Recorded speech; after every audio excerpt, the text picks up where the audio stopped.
You're listening to America's Web Radio on the AmericasBroadcastNetwork.com. Thank you for listening. Good morning and welcome to America's Web Radio and the Business Hour on America's Web Radio. And we have a guest in today, Jeff Friedel. And Jeff is sitting across from me and is in an interesting business that I don't question the business. I just don't know how he can keep up with all different kinds of businesses, but he is in the consulting business. So, Jeff, welcome to America's Web Radio and our roundtable. Thanks, David. It's a pleasure to be here. And why don't you take up what I started with and tell us a little bit more about what you do in your consulting business. Sure. So I'm an old guy. I've been around for a long time and done a bunch of different things in my life. How come my hair is whiter than yours? Well, you're just the good-looking one in the room, that's all. Yeah. Nothing like a comment from the peanut gallery. Yeah, that's the real youngster over there. Anyway, in my experience, I've come to see many different things, and a lot of the challenges that folks in the workplace face are the interpersonal dynamic. How do we work together? How do we work for someone else? What does a good boss actually do for me? And unfortunately, so many different workplaces struggle solving that problem. They're not exactly sure how to treat their people well. They're not exactly sure how to treat the company well. And what I can bring is a wealth of experience and a process to help them solve some of their problems. So did this experience come from you working with other people or working for other people or through a successful business that you had? David, that's a great question. And mostly my learnings have come from things that were done poorly. I've had lots of great bosses and I remember them, but the ones that really stick in my mind are the ones that weren't that good. And a lot of times they were simple problems, easy things that could have been solved had they been just a little bit better, had they been just a little bit more compassionate. So you went to West Point. I did. And then you got your master's? At Columbia University in New York. Uh-huh. Oh, okay. So what was your master's in? Finance, and I ended up working on Wall Street for a couple of years. A large investment bank, it just happens to be called Goldman Sachs. Yeah. And I worked in a number of different capacities at that firm and learned a lot from the leadership there. Great people, brilliant people, some better than others. Well, I guess that's true in all cases. And, yes. That's why they have the ladder of success, I guess. Sometimes some people are better than others. Sometimes a ladder, sometimes an elevator. Depends kind of where you're coming from. But yep. Mm-hmm. So I think I would be somewhat negligent because it's on everybody's mind anyway. What has our little pandemic done for your business?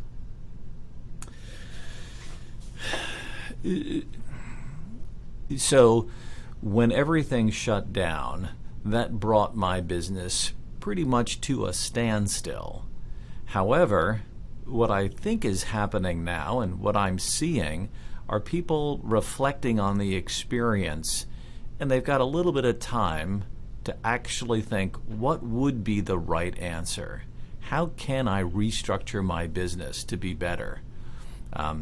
There's a ton of things going on in the workplace now, not just work from home that's been exacerbated by this pandemic, but there's a lot of other interesting things that are developing thanks to AI and machine learning, thanks to having multiple generations in the workforce coexisting.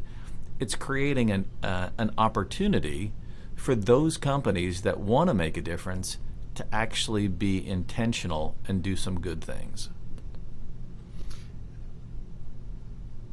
What would with the situation that we're in and the mask business and all of this, and I assume in your consulting you work with the employer and the employee, or the boss and the employee, or whatever.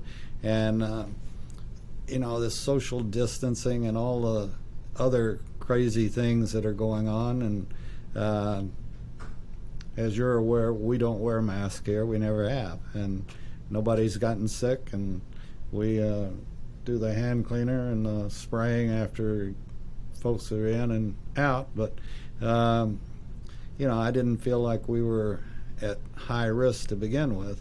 And now we've all had our vaccines, and I guess we're at less risk, I hope. But so how has that changed the structure of businesses with, whether it's a mandated wear mask or this Susie wants you to wear a mask, but Bill doesn't, and so, there's a lot of conflict today. There's a huge amount of conflict, and I think that the pandemic gives us a great platform to investigate exactly what's going on here, because people do have different opinions and different perspectives. And the question, I think, the bigger question that goes beyond just the pandemic and beyond just the masks is, how much do you respect the other person? And do we actually treat each other like human beings in the workforce, or just another factor of production, just a bunch of workers? I think that one of the biggest challenges is that we don't listen to people. We don't talk to people. We don't share how we feel enough so that we can actually develop trust. One of my biggest experiences was, I thought I had a boss that really cared about me at one point, until things got tough and I was the first one kicked to the curb. He said, "It's just business." That was not the way that I had understood our relationship to be. So there was lack of clarity there. Now, you can run a great business without treating people well, as long as everyone knows that that's the deal. It's kind of the thing about culture. You can have a hard culture, a soft culture. You can wear masks, you can wear no masks. Whichever way you choose to go, you can still be successful. The one thing that I think is problematic is if you can't really state what you believe. In other words, if no one knows, should I wear a mask, should I not wear a mask? Are we working 12-hour days or not 12-hour days? Do you care what I do, or do you care what gets done? If those questions still exist in the workplace, it may not be toxic, but it certainly isn't healthy. With that being said, I have, I'm no different from anybody else. I do some things well and some things not so well, but how important today is everything to be black and white, contractual. And, when I grew up many years ago, as you pointed out, when I grew up, the handshake was still your bond. And that's the way my dad ran his business. And, and he got had by some people. But at the same token, he was a very Christian, a very good Christian, and he had the philosophy of, if no matter, and he had gone to law school, but he wasn't a lawyer, but he had the theory that no matter how much paperwork you have, if somebody's going to take advantage of you, they're going to take advantage of you, or they're going to try to, and and he had a saying, if they can live with it, I can live without it. And I've been there, done that in my career at this point, and it doesn't make you feel any better, but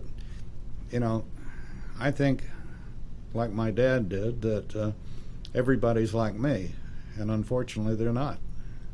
And honesty has been taken. Well, let me ask you this: do you feel like, in what you're seeing today, that honesty's been taken out of business? So there's two questions you've brought up. I think your dad is absolutely correct that honor and trustworthiness is significant and important. But the two questions that I heard you talk about were honesty, but also loyalty. And I think both are important. What we have seen is a removal of loyalty or obligation in the workplace. Companies are no longer keeping people hired for 40 years, and people are no longer staying with companies. If a better opportunity shows up across the street and they can earn $2 an hour more, they're gone. Now, loyalty is different than honesty, and this goes back to my earlier statement about being clear. I'm going to hire you to do a job. I'm going to pay you for this outcome, and we're going to have a relationship. Here's what my expectations are.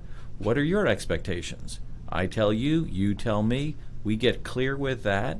And if you're just in it for the money, maybe that's okay.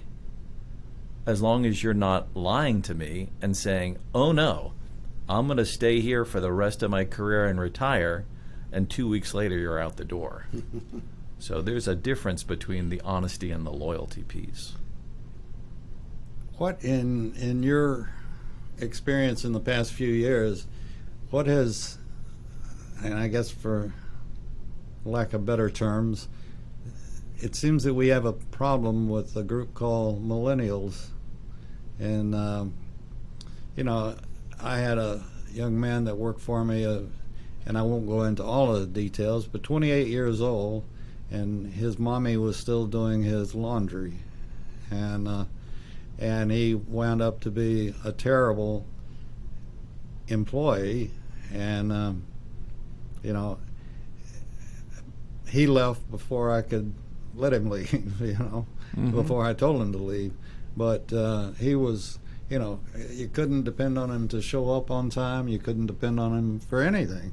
And within a couple of weeks, I'm lucky my hair has grown back. Mm-hmm.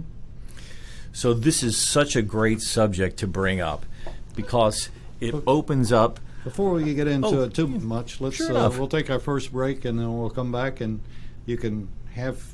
We'll have at it. We'll open that can of worms and see Yes, what sir. comes out. And by the way, this ad that I'm fixing to play is Rocky Blyer, and he is one of the nicest men I know.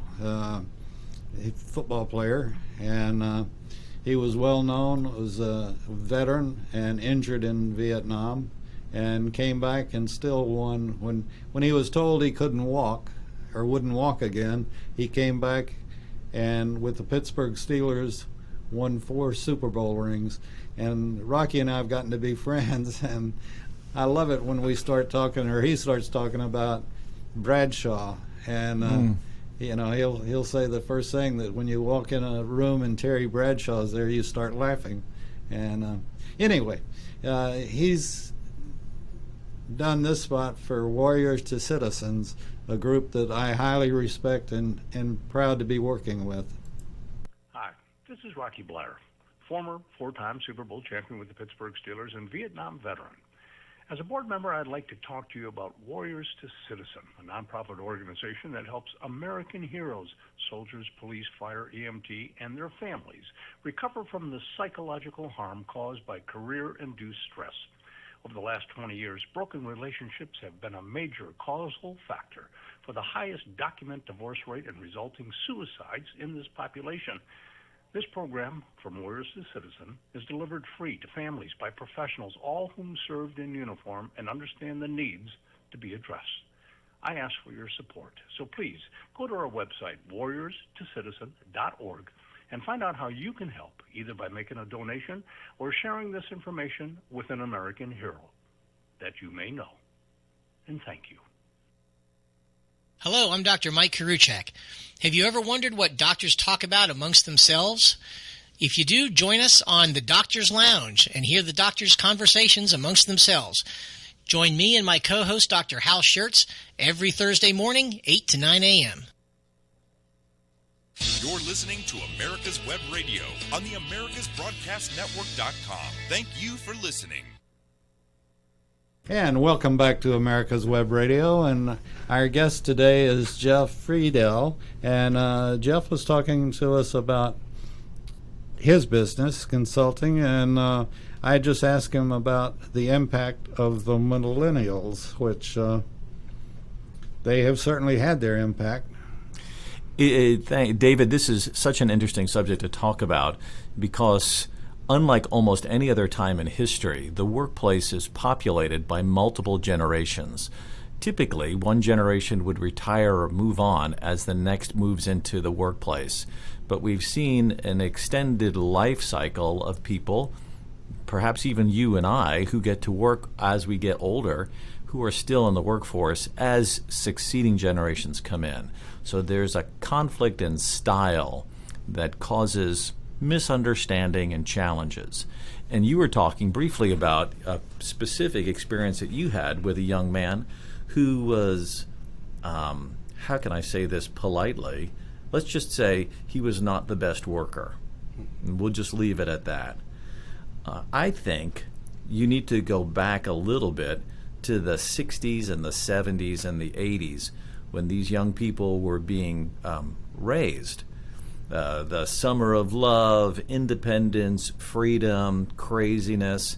And then we have a generation of parents that not only benefit from the economic engine of this country and have a lot more money than usual, a lot more leisure time, but are dead set against their kids missing out.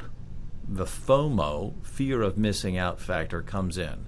So a lot of the millennials' parents gave them so much and so much more. There's a saying that it's better to prepare your kid for the road than it is to prepare the road for your kid. And yet we saw a lot of parents preparing the roads for their kids, not letting them develop the skills.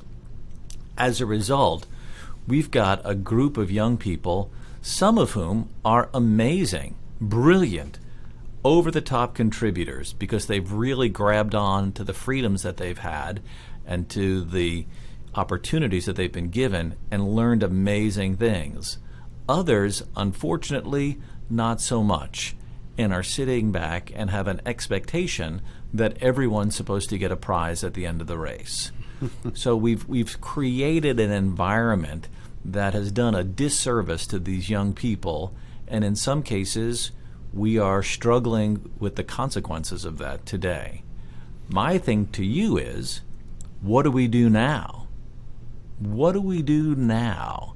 How do we take whatever lemons we've been served and dish up a tasty lemonade? You know, I thoroughly agree. And when I was, again, growing up, I played a lot of baseball, and nobody was going to get second base other than me. And I was very competitive. And then I decided, after I had graduated, that I wanted to give back some. And I was very fortunate. All of my coaches were just fabulous, and they loved competition. And it was the same way in the band. I played B-flat cornet, and we had competition there on who would be first chair or second chair, third chair, or whatever. And, in my opinion, the United States, with all of its greatness, is great because of competition. And when they took when you mentioned the fact everybody gets a trophy, even if they're breathing, that doesn't build character. What builds character, in my opinion, is competition. And if you want to be the best, then you got to beat out Jeff and Paul and Sam and whoever else. And this stuff today that, talking about not, I can barely keep my composure when I think about it. Guys playing on girls' teams and girls playing on guys' teams. That's baloney, in my opinion. And if a guy should be able to run faster in most cases, not all cases, but in most cases, or lift more weight, and it's sort of like being in the service. I don't know what they taught you at West Point, but I know what I learned in basic and AIT is that, one, as a gentleman, I don't want women going into war, into battle.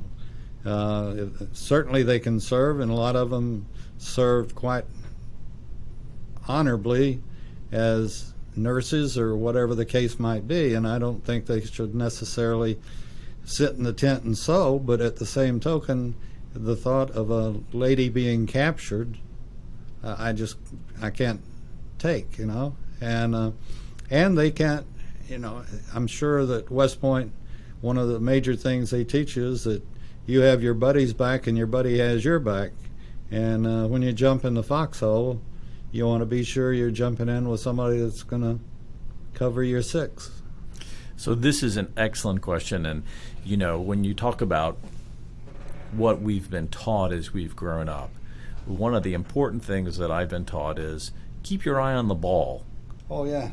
Remember what's important, and don't be distracted by the fans in the stadium catcalling or waving things at you, causing you to create an error. When you're in the game, keep your head in the game. And I taught my sons that, and this is the way life is, in my opinion, but say you're playing baseball and you're in the defense right now, and I'm on second base, and every batter is going to hit that ball to me. Either it's going to be a grounder or a fly ball. So what am I going to do with it? And this is life in business. Maybe there's a guy on first, or maybe there's a guy on second or third or whatever. So what am I going to do with the ball when it comes to me? Is it a fly or is it going to be a grounder? And you have to make a decision, but like you said, keep your eye on the ball and wait for it to come to you. And it's great because we learn more, at least I don't know about you, but I've learned more as a parent than almost anything else. So what am I trying to teach my kids? And how do I give them the best opportunities for success? And one of the little cliches that I share with them, or that I reinforce, is I don't really care as much about what you do. I care more about what gets done. So this applies specifically to business. In fact, I was just having breakfast with a gentleman today, very, very successful businessman, run a lot of businesses. And he was sharing a story about, at one point, he wasn't treated as he should have been treated, because when his boss went looking for him, he was on the golf course on a Friday afternoon.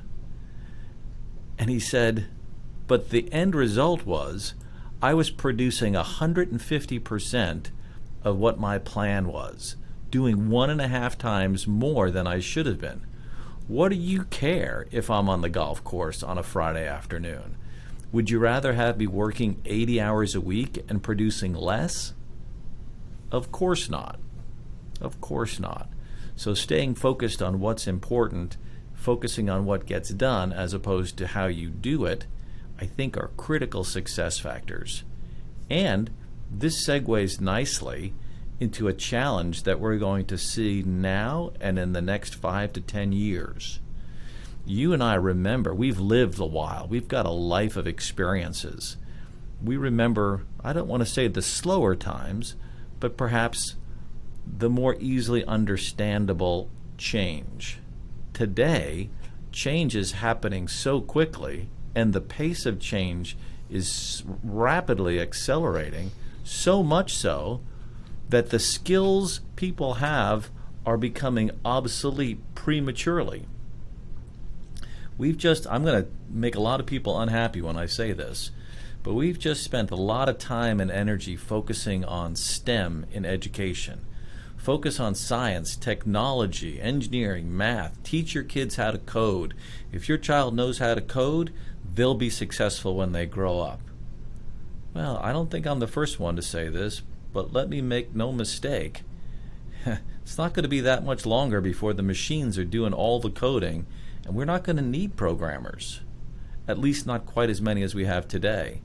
So unless you teach your children how to learn new skills rather than give them a body of knowledge, they're going to struggle being successful as the pace of change continues to pick up?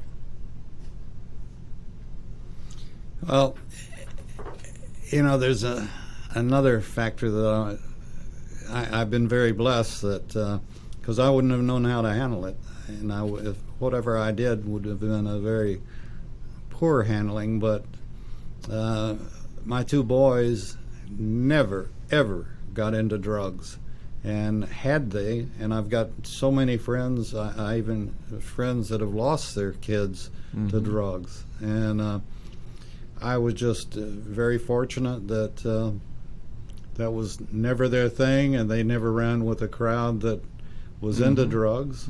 They had cars from the get-go, and we didn't choose their friends. They chose their own friends. And one of them's a CFO of a major corporation, and the other son is a major in the Air Force. And I'm highly proud of both of them, but I sometimes think about, I don't know what we did right or what we did wrong, but at least they never got into drugs. It's a hard thing. It's a hard thing, and we can learn. There's a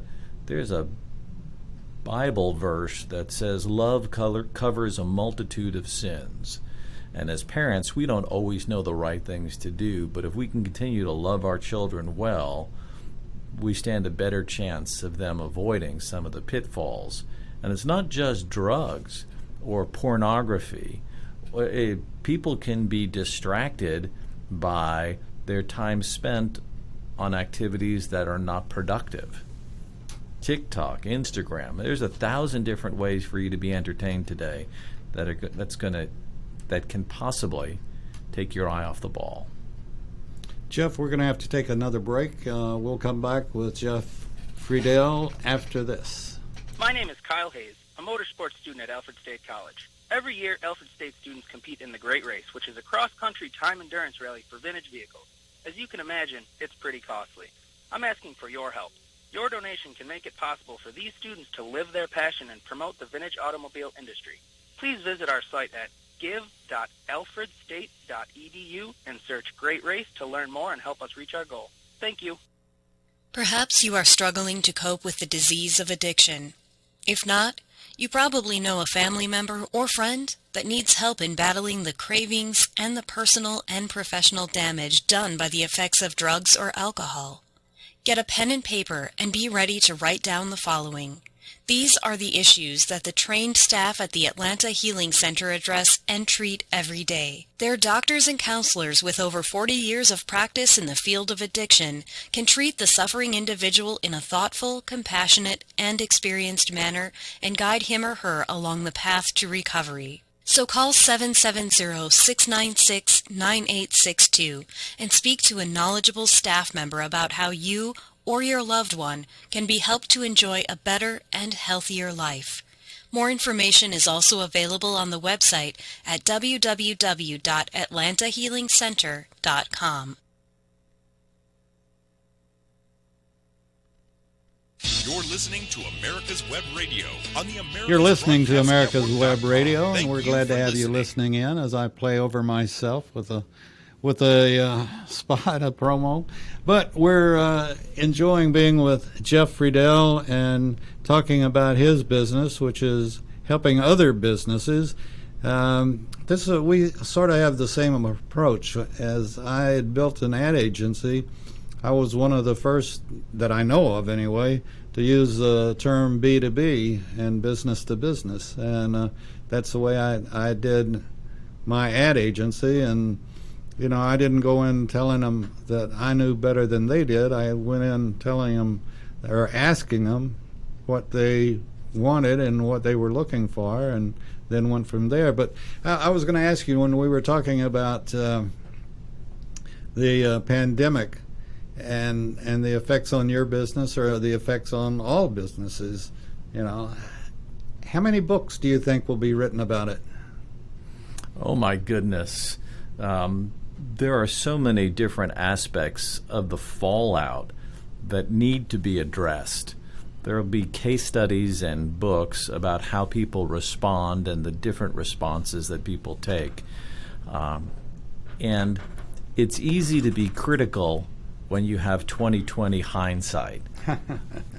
There's always a way looking back that you can see it could have been better.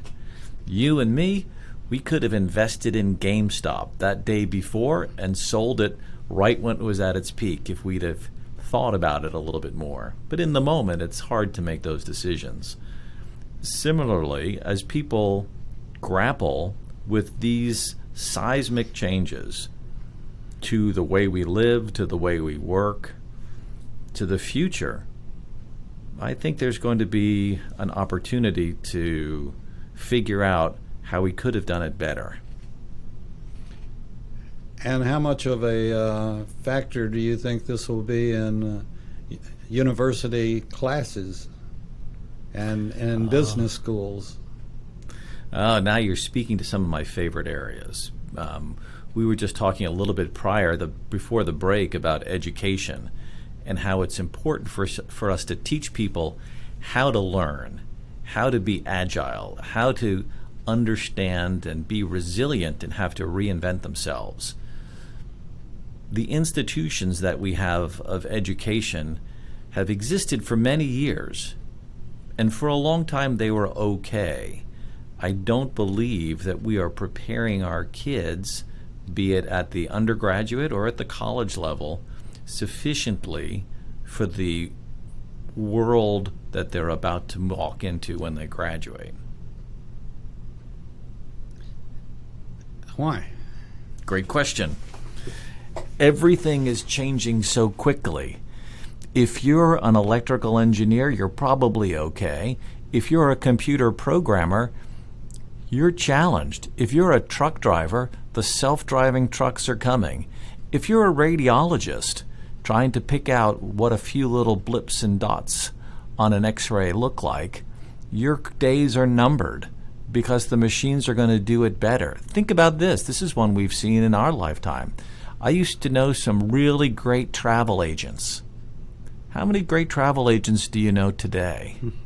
None. Well, there may be some, but they're very specialized. That role has gone, and those people have had to reinvent themselves. I think, from an education perspective, our energy needs to be focused on building curiosity. Your sons have done exceptionally well as a CFO and in service to our country, probably because they've been curious. They've got a growth mindset. They're willing to learn and continue to develop. The number one thing when people ask me, Jeff, what's the number one thing that you should teach your kids? In today's world, I think you need to teach your kids how to be able to ask for help before they need it. Collaboration, we all know, is important, but the ability to be humble, the ability to be wise, the ability to be courageous enough to ask for help before you need it, I think that's going to serve our young people well as the world continues to change and evolve at an ever more rapid pace. Do you think they're taught the skills to recognize when they need help before they ask for it? Are any of us? It's not something that comes natural to the human species, especially not in America, where we, if nothing, don't hold on to our rugged independence, which is a great thing. There's nothing wrong with that. However, we need to also adopt the skill of being able to ask for help in a constructive and positive way. I don't think anyone needs to be a doormat. I don't think you need to be someone's servant. But you do need to be able to figure out how to work with people and recognize that you can't do it all by yourself. Or that whatever you can do by yourself, you can't scale it for impact by yourself. I think there's a song that covers that. No Man is an Island. There you go. Which we aren't. Even during the pandemic, you still came in contact with people, whether it was on the phone or the Zoom conference that everybody seems to be doing. And I like a one-on-one or a group that you can. I think the organ in the human, and I'm sure you've addressed this in your consulting, the organ in the human that tells the most about a person is their eyes. And I think it's important to have eye contact with whoever you're with or whoever you're working with. Or, if I ever had a boss that wouldn't look at me, I'd either have an inferiority complex that I was the ugliest duckling in the room, or that he or she was not telling the truth. David, this is such an important point, and we've talked a lot about my consulting opportunities. I also do a fair bit of coaching. And when we talk about coaching, I'm not just saying life coaching, although it's a holistic experience, but executive coaching to enable people in the workplace to succeed.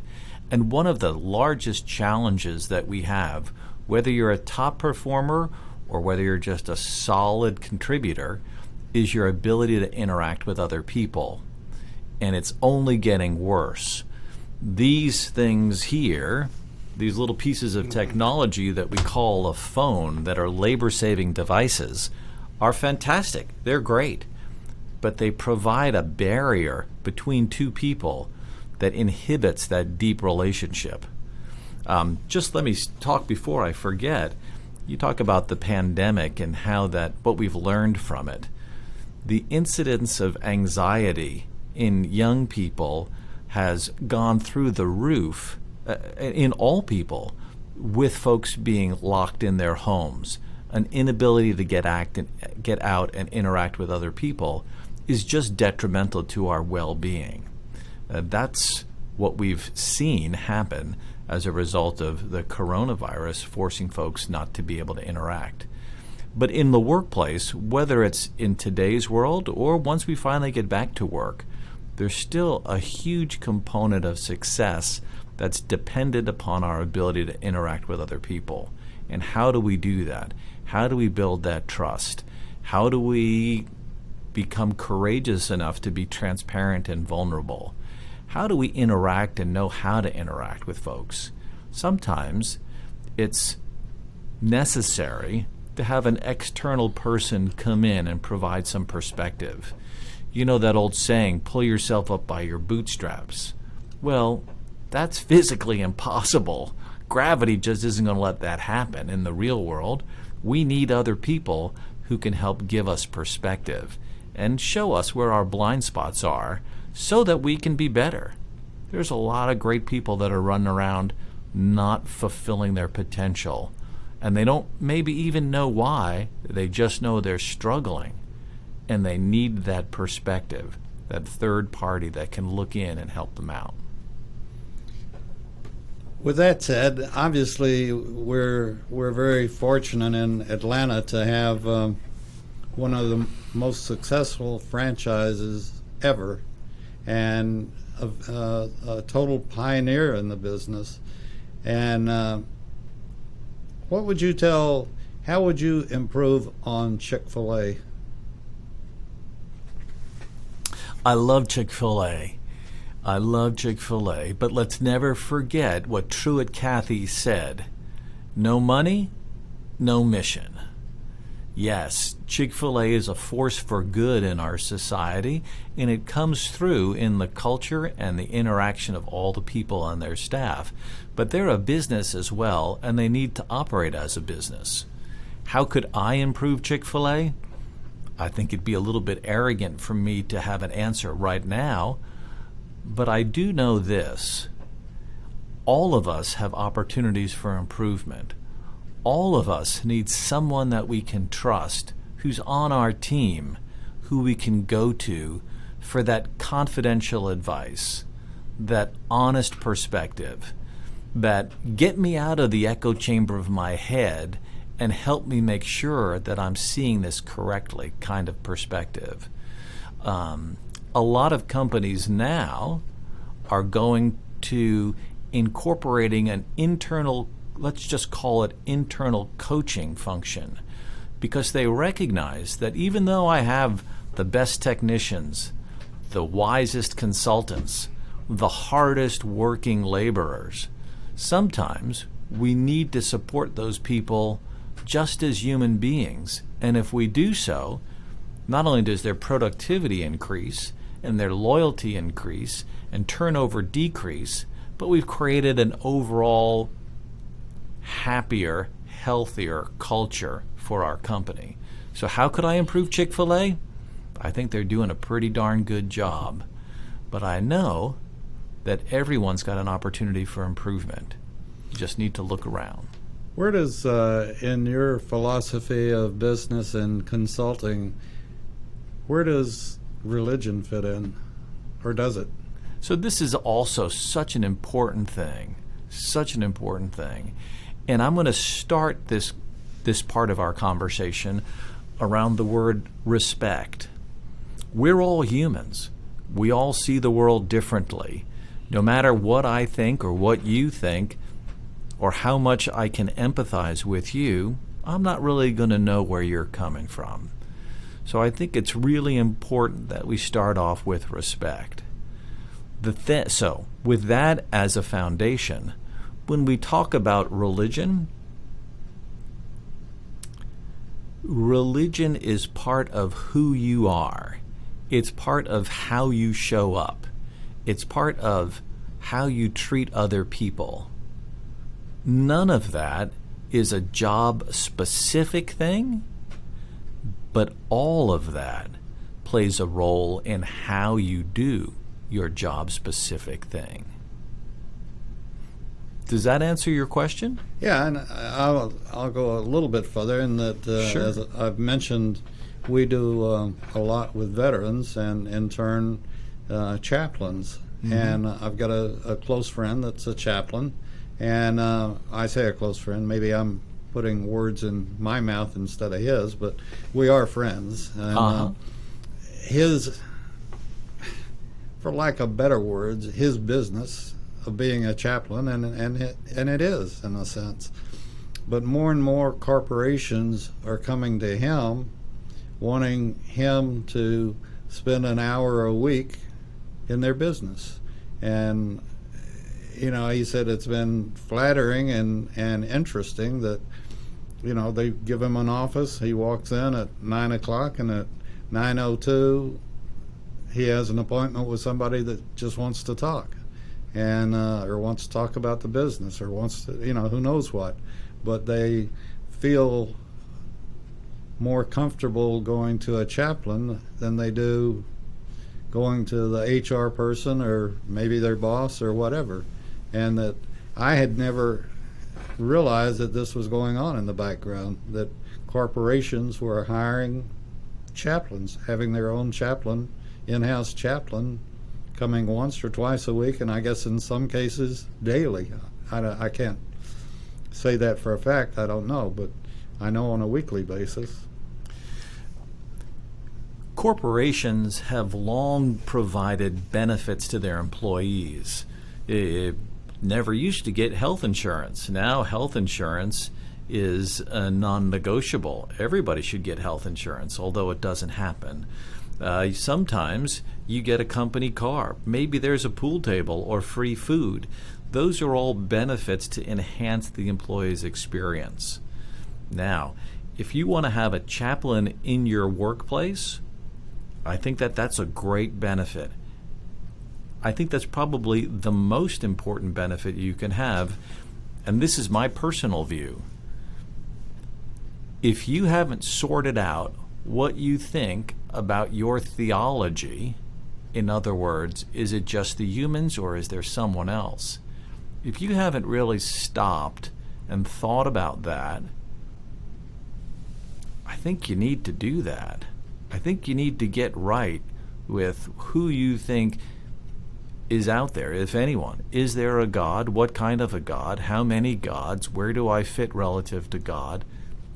These are really important questions from a human perspective, not a business perspective. So if my company is going to allow me the opportunity to explore some of that and to get myself right, I think that's a great benefit. I just, I'd never really thought about it until we were talking. Paul and I were talking, and he brought it up that, he's a very well-known chaplain, and many corporations come to him to see if he can do this for him. Okay, as we were talking before we went on the air, and you sort of said it since we've been on the air, but you seem to, when you're going in to work with a company, take your crystal ball with you and saying that, yes, we can talk about today, but we also need to be talking about the future. And am I off on that, or do you have a crystal ball? Oh, wait a second. I think I've got... Oh, darn it. It's in my other trousers. I don't have the crystal ball with me today. Yeah, Jiminy Cricket. There is no real crystal ball, but there are frameworks for understanding, and there's a fairly rigorous process that we can go through to help clarify what's most important at this particular time. I like to think of it as 4 steps. Discover, solve, deliver, and grow. If you know there's something wrong, but you're not really sure what it is, you know that you can be better. Maybe your competitor is eating your lunch. Maybe you're losing business. There's something happening that's not good. You're still in the discover phase. So there's a way to go through and surface what some of those things can be. Once you've gotten through that and you've got your head around, okay, this is an important thing that we really need to do something about, then we can move into the solution or the solve phase. Try to figure out how do we solve it, because it may not be the same for you that it is for everyone else. There are positives and negatives, trade-offs and compromises in any action. But delivering that solution, identifying that solution, is the next step. Once you get clarity and agreement and an acceptance of what the trade-offs and consequences are, then you can go to the delivery phase, where you actually try to see if it's going to work. You want to roll this thing out and see what happens. That's going to provide a lot more instruction and learning, and through that process, you're going to come up with some answers. And once you get to those answers, then you can try to grow or scale. So often I've seen companies skip a step and end up producing something that's hollow, inefficient, or just plain wrong, and they've got to go back and start over again. So when I work with folks to help them get clarity, we want to make sure that we're addressing each of those stages in the right sequence. No crystal ball, but plenty of frameworks and process. So in doing what you do, how far out do you, it's not a solution for tomorrow, it's a solution for 2 weeks, 3 weeks, 4 years. How far out do you try to go? And how flexible is that plan? Great is a great question, and everyone would love to have a solid answer. And when I say it depends, I'm not trying to dodge the question, and I'm not talking about underwear. I'm talking about it really depends on the organization and where you are and what the environment is. The world is changing quickly. So when we deal with strategic issues, what's going to be our value contribution? How are we going to differentiate what we do? How are we going to position what we do?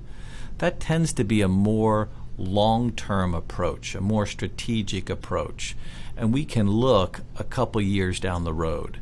However, if we run out of money next quarter, the best strategic plans are useless because we're gone bankrupt. So we've got to understand what's important and necessary in the present to be able to grow the business into that strategy that we see. What do you see when you go into a business? What do you see as the biggest challenge?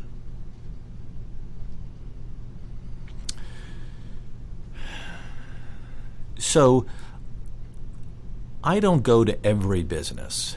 There are lots of businesses that are incredibly successful and they're doing it their own way, and that's great. There are a lot of businesses that are somewhat ruthless, mercenary, all about the numbers, and they're incredibly successful, and I wish them the best as well. There are other businesses that are doomed from the start or resistant to change. Those are also businesses that I'm not going to go into because my value is never going to stick. It's just not going to work. So for the type of business that I work with, a successful business that cares about its people, that wants to be sustainable and grow, those are the type of businesses that I work with. And in that arena, for those businesses, typically they're at a point of inflection. They've been doing well and they've grown from 50 to 150 people, and now the span of control has gotten too big and they don't know how to make the next leap. Or they've been around for a long time, and like we were discussing, there's a new generation of people coming into the workforce, and there's a disconnect between the divisional vice presidents and the new managers because they see the world in a different way and they're not exactly sure how to bridge that gap. So the issues that I speak to are all about being a good boss.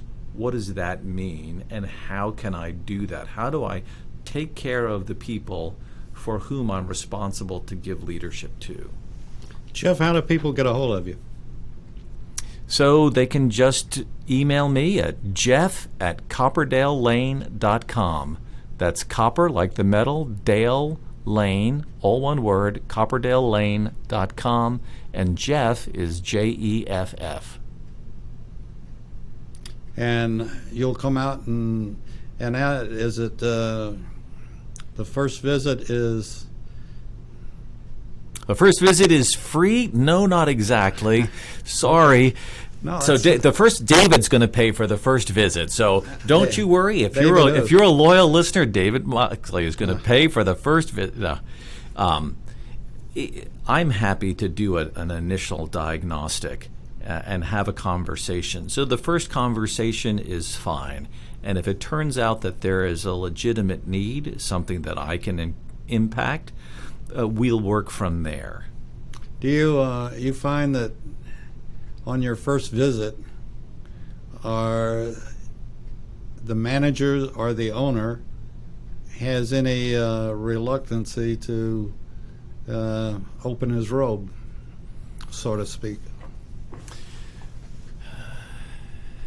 Like I said, the people that I work with recognize that they want to get better. And they realize that they don't have a monopoly on all the good ideas. So they are interested in learning. It may not produce anything, but at least they're willing to have that conversation. And most of them know that there's an opportunity to improve. Now, does that mean that all the people in the organization are going to be happy? No. Some people think that they've got an answer.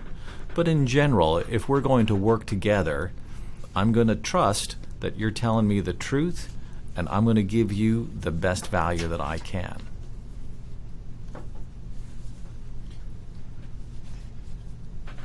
Let's talk about your business for about 2 seconds. But do you see it expanding, and would you ask somebody in to analyze what you're doing? I would love to have someone come in. I do that all the time. I am very self-reflective, and I have people that I've known for a long time who I go to for external advice. I'm just as good as anyone else in terms of blind spots, and I've had my fair share of those as well.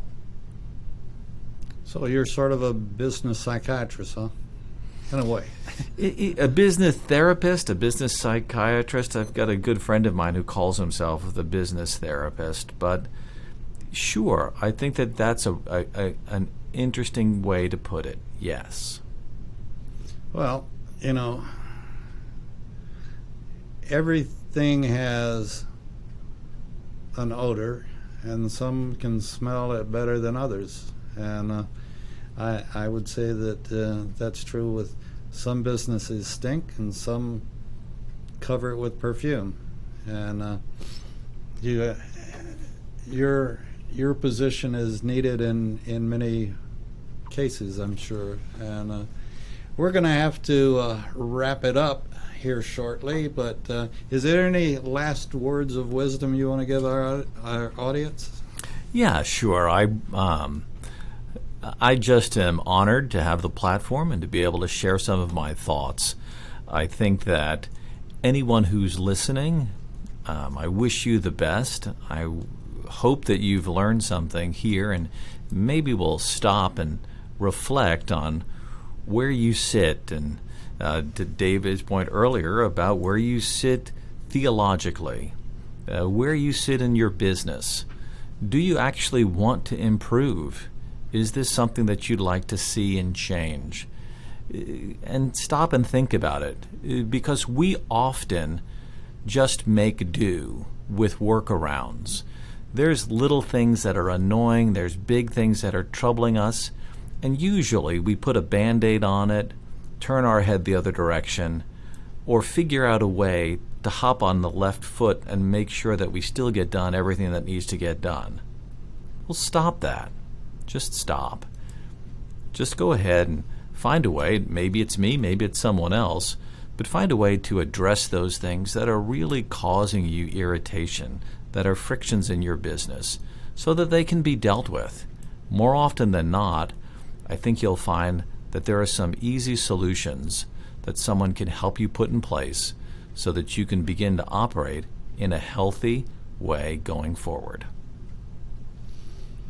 Jeff, thank you for coming in, and I got to publicly say and publicly apologize for last week. I made a mistake, and not the first, and I'm sure it won't be the last, but I'm sorry for any inconvenience that I caused you, and I'm glad we could make it up this week, and I hope you enjoyed it as much as I have, and I'm sure that anybody that was listening or anybody that will listen to the podcast will get something out of it as well. So thank you again for coming in. It's my pleasure, and you've been a decent sort, making a wonderful apology, and it just goes to show that you're actually human like the rest of us and do make a mistake from time to time. That I do. Thank you for being with us. Pleasure. You're listening to America's Web Radio on the AmericasBroadcastNetwork.com. Thank you for listening.